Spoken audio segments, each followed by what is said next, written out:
हाय दोस्तों।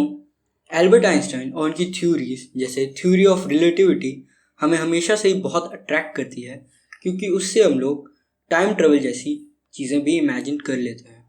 और आज मैं आपको उनकी सबसे फेमस इक्वेशन E=mc² के बारे में बताऊंगा।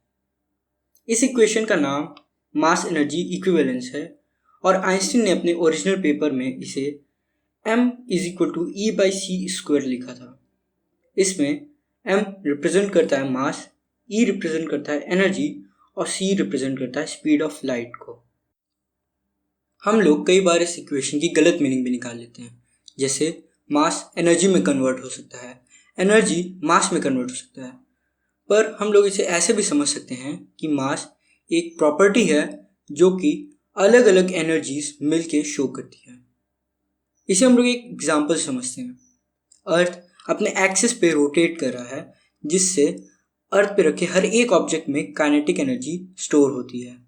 फिर अर्थ सन के अराउंड रिवॉल्व भी कर रहा है, जिससे फिर से अर्थ पे रखे हर एक ऑब्जेक्ट में काइनेटिक एनर्जी स्टोर होती है। और जब हम लोग अर्थ पे किसी भी ऑब्जेक्ट का मास मेजर करते हैं तो उसमें वो सारी एनर्जीज भी मास के फॉर्म में स्टोर रहती हैं।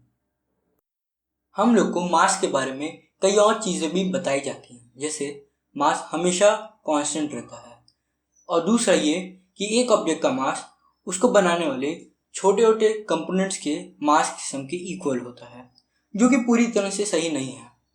हम लोग इसे भी एक एग्जाम्पल समझते हैं। मान लीजिए आपके पास 4 ब्लॉक्स हैं। हमें दो दो ब्लॉक्स का ग्रुप बनाना है और पहले ग्रुप में दोनों ब्लॉक्स एक लेवल पे रखे रहेंगे, पर दूसरे ग्रुप में एक ब्लॉक दूसरे ब्लॉक के ऊपर रखा रहेगा। इस सिचुएशन में आइंस्टीन की थ्योरी के हिसाब से जो दूसरा वाला ग्रुप है उसका मास ज़्यादा होगा, क्योंकि ऊपर वाले ब्लॉक में थोड़ी सी पोटेंशियल एनर्जी स्टोर है मास के फॉर्म में।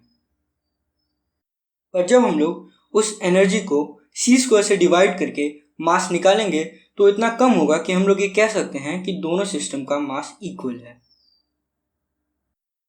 अब आपको पता है कि मास क्या होता है, पर अब आपको ये लग रहा होगा कि एनर्जी हमेशा मास बढ़ा देती है।